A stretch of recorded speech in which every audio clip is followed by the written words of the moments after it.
வணக்கம். இன்னைக்கு கலைமாமணி விக்ரமன் அவர்கள் எழுதிய ஒரு திகில் கதையை தான் நம்ம கேட்க போகிறோம். மலை வீடு. பரங்கி மலையில இருந்து மீனம்பாக்கம் போகிற சாலை அது. ரொம்ப அமைதியாக இருக்கிற அந்த சாலையில் அரச மரங்களும் ஆலமரங்களும் கோட்டையை போல இருபுறமும் நின்றுட்டு இருந்தது. அந்த சாலை வழியாக போகிறவங்க ஊருக்கு ஒதுக்குப்புறமாக தனியாக இருக்கிற அந்த வீட்டை பார்க்காம போக முடியாது. களையிழந்து தனியாக இருக்கிற அந்த பாழடைந்த பங்களாவை பார்த்தா யாருக்கும் பயம் வராமலும் இருக்காது. 4 வருஷமா அந்த வீட்டுக்கு யாரும் குடி வரல.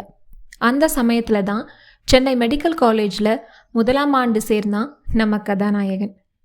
அவனுக்கு அந்த காலேஜ் ஹாஸ்டலை பார்த்தாலே ஏனோ பிடிக்கல. அவன் சென்னைக்கு வந்ததுலேருந்து வீடு தேடி அலையாத நாளே கிடையாது. இவனும் இந்த பங்களா வழியாக போவான் வருவான். அது ஊருக்கு ஒதுக்குப்புறமாக இருக்கிறதுனாலையோ இல்லை தனியாக இருக்கிறதுனாலையோ தான் யாரும் அதில் குடியேறலன்னு நினச்சான். அந்த வீட்டில் பேய் பிசாசு இருக்குதுன்னு ஊரில் பேசிக்கிட்ட வதந்திய கிண்டலும் செஞ்சான். தனிமையை அதிகமாக விரும்புகிற நம்ம கதாநாயகன் கூட வீடு தேடுற மேலும் 2 ஆத்மாக்கள் சேர்ந்துக்கிட்டாங்க. ஒரு நாள் செங்கல்பட்டுக்கு சைக்கிளில் போகணும்னு 3 பேருமா கிளம்புனாங்க. அவங்க பரங்கி மலையை தாண்டி போகும்போது தான் அந்த வீடு அவங்க கண்ணில் பட்டுது. வீடு நல்லா களையாக தான் இருந்தது. வீட்டை சுற்றி தோட்டம், வெள்ளைக்காரங்க பாணியில் அந்த வீட்டை கட்டியிருந்தாங்க. அதில் டூலெட் போர்டு ஒன்றும் தொங்க விட்டுருந்தாங்க. அந்த வீட்டோட வாசலில் மவுண்ட் ஹவுஸ், அதாவது மலை வீடு அப்படின்னு எழுதியிருந்தது. ஆனால் ரொம்ப கிளியராலாம் தெரியல. அதான் அந்த வீடு பராமரிப்பே இல்லாமல் தூசியும் ஒட்டடையுமா கிடக்கு. வீடை தேடி அலைஞ்சிட்டு இருந்தவங்களுக்கு இந்த மலை வீடு கிடைச்சதுல ரொம்ப சந்தோஷம். வீட்டுக்கு கதவு பூட்டி இருந்தது. அந்த வீட்டுக்கு 1/2 மைல் தூரத்துக்கு ஒரு ஈக்காக்கா பார்க்க முடியாது. அந்த டூலெட் போர்டு கீழே அந்த வீட்டை வாடகைக்கு விட்டிருந்தவரோட முகவரியும் இருந்தது. பெரும்பாடுபட்டு அதை கண்டுபிடிச்சு அந்த வீட்டுக்கும் போயாச்சு. ஒரு கிழவர் தான் அந்த வீட்டில் இருந்தார். ரொம்ப அன்பாக அவங்கள உபசரித்தார். இவங்க வந்த விஷயத்த சொன்னாங்க. அவர் அவங்கள பார்த்து ஒரு சிரிப்பு சிரித்தார். இந்த பட்டணத்தில் வேற வீடு கிடைக்கலையோ?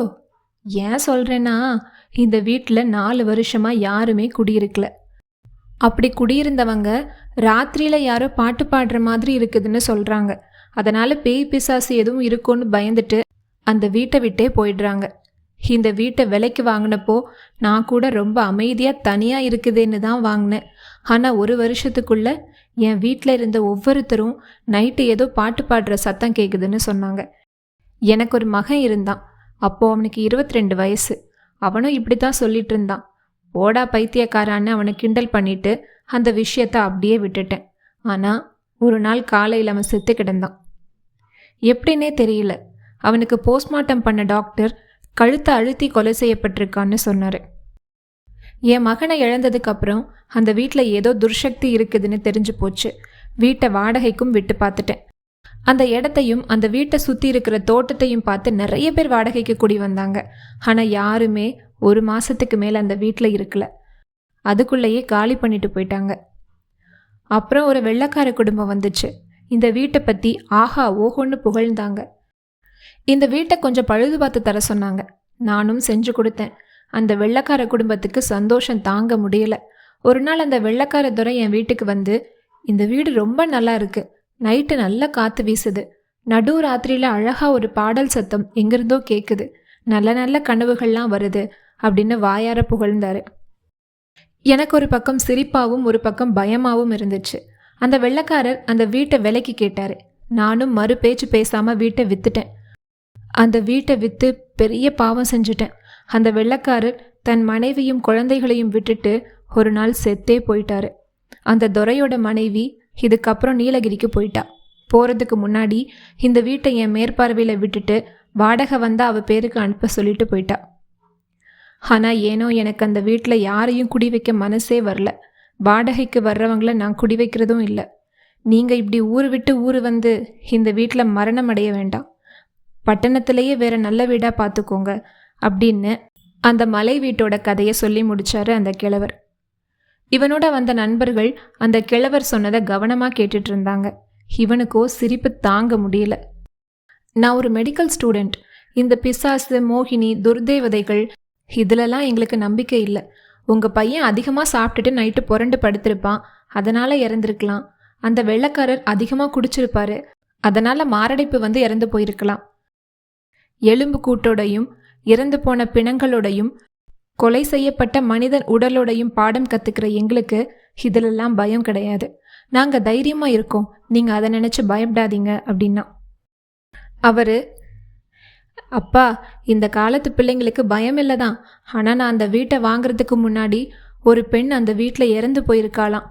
அவ தான் ராத்திரி இப்படி பாடிட்டு தான் நினைக்கிறவங்கள கொன்று போட்டுடுறாளாம் அப்படின்னாரு. இவங்க எதுக்குமே சரி வரல. அந்த வீட்டை வாடகைக்கு தந்தே ஆகணும்னு ஒத்த கால நின்னாங்க. கையில் இருந்த 30 ரூபாயை அட்வான்ஸாக கொடுத்துட்டு வீட்டோட சாவியை கேட்டாங்க. அந்த கிழவரும் சாவியை கொடுத்தாரு. அவங்க அந்த மலை வீட்டுக்கு குடி வந்து 2 நாட்கள் கழிஞ்சிருச்சு. இவனோட 2 நண்பர்கள் அப்படியே பாயோட பாயா ஒட்டி கிடப்பாங்க. இவனும் இன்னும் 2 நண்பர்களும் ராத்திரி நல்லா அரட்டை அடிச்சுட்டு தான் தூங்குவாங்க. அன்னைக்கு இவனுக்கு மனசே சரியில்லை. அந்த பெரியவர் சொன்ன கதை தான் அவன் ஞாபகத்திலே வந்துட்டு இருந்தது. அதை மறக்க ஒரு புக்கை எடுத்து படிக்க ஆரம்பித்தான். இரவு அமைதியான அந்த நேரத்தில் கடிகாரம் டக் டக்குன்னு அடிக்கிற ஓசையும், அரை மணி நேரத்துக்கு ஒரு முறை மணி அடிக்கிற அந்த டங் டங் சத்தமும் நல்ல தெளிவாகவே கேட்டுச்சு. அவன் அறியாமலே அவனுக்கு தூக்கமும் வந்துட்டு லைட்டை ஆஃப் பண்ணிட்டு காற்று வர்றதுக்காக லேசாக ஜன்னல் கதவை திறந்து வச்சுட்டு படுத்தான். ஏதோ ஒரு குழப்பமான மனநிலையில தான் அவன் தூங்கினான். அப்போ மணி என்ன இருக்கும்னே தெரியாது. பயங்கரமான ஒரு நிசப்தம்.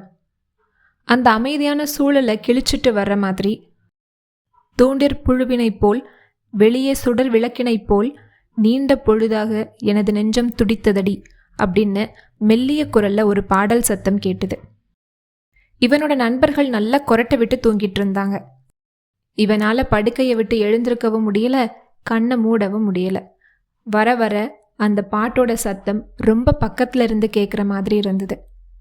படார்னு காத்துல ஜன்னல் சாத்திக்கிட்டு அந்த பாட்டோட சத்தமும் நின்றுட்டு இவன் பக்கத்துல காலடி சத்தம் கேட்டது. ஓன்னு கத்தலாம் போல இருந்தது. நெஞ்சு வறண்டு போயிருந்ததுனால இவனால கத்த கூட முடியல. அந்த இருளடர்ந்த நேரத்துல அழகா வசீகரமா ஒரு பெண் நின்றுட்டு இருந்தது தெரிஞ்சுது. இவன் காலடியிலேயே கொஞ்ச நேரம் நின்னுது. அப்புறம் அவன்கிட்ட குனிஞ்சு வந்தது. எங்கேயோ ஒரு மங்குன வெளிச்சம் தெரிஞ்சது. இவனுக்கு நாக்கு உளருது. நீ நீ யாரு அப்படின்னு கேட்டான். அந்த பெண்ணோட கண்களில் 2 சொட்டு கண்ணீர். அவகிட்ட இருந்து லேசா சிரிக்கிற சத்தமும் கேட்டது. நான் யாரா சொல்லட்டுமா அப்படின்னு கேட்டா. அந்த குரல் பேய்க்குரலாகவோ மோகினியோடதோன்னு பயப்படுற மாதிரிலாம் இல்லை. ரொம்ப இனிமையா இருந்தது. இப்போ என்னை பார்த்து நீங்கள் பயப்படுறீங்க, ஆனால் ஒரு 10 வருஷத்துக்கு முன்னாடி நான் இருந்த நிலையை நீங்கள் பார்த்தீங்கன்னா கண்டிப்பாக என்னை விரும்பியிருப்பீங்க. அது ஒரு காலம். எனக்கு ஒரு 8 வயசு இருக்கும் என் அப்பா இந்த வீட்டை கட்டும்போதே நிறைய பேர் இதை கட்டாதன்னு தடை பண்ணாங்க. ஊருக்கு ஒதுக்குப்புறமாக இருக்குது, தனியாக இருக்குது அப்படின்லாம் சொன்னாங்க. என் அப்பா பிடிவாதமாக இந்த வீட்டை கட்டி முடிச்சாரு. இப்போ இருக்கிறது போல தான் அப்போவும் இந்த வீடு ரொம்ப அழகாக இருந்தது. இவ்வளோ அழகான தோட்டம் வேற எங்கேயாச்சும் உண்டா? இந்த ரோட்ல இவ்வளோ அடர்த்தியான மரங்கள் தான் உண்டா? இந்த வீடு எப்பவும் கலகலன்னு இருக்கும். என் குடும்பத்தில் நான் ஒரே பெண், அதனால் என்னை ரொம்ப செல்லமாக வளர்த்தாங்க. நான் பிறந்ததுல இருந்தே என் அப்பா என் கல்யாண செலவுக்காக பணம் சேர்த்தாரு.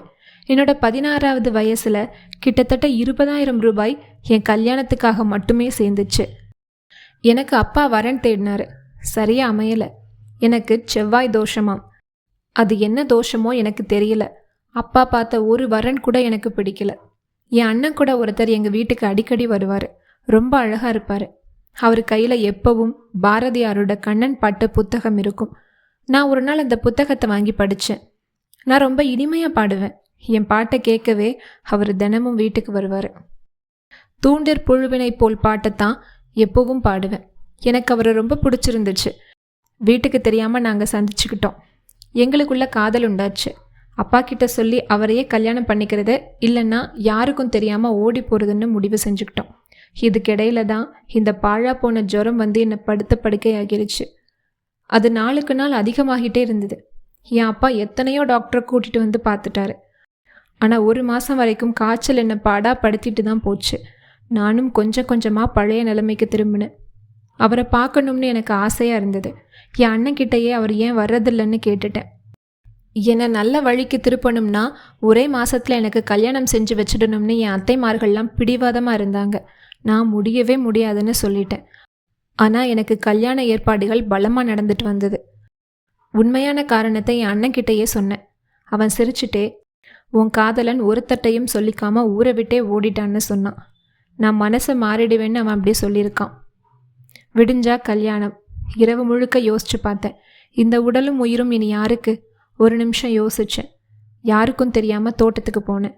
இப்போ இந்த கிணறு பாழடைஞ்சிருக்கு. ஆனால் அப்போ தண்ணீர் நிரம்பி பார்க்கவே ரொம்ப அழகாக இருக்கும். தடால்னு குதிச்சிட்டேன்.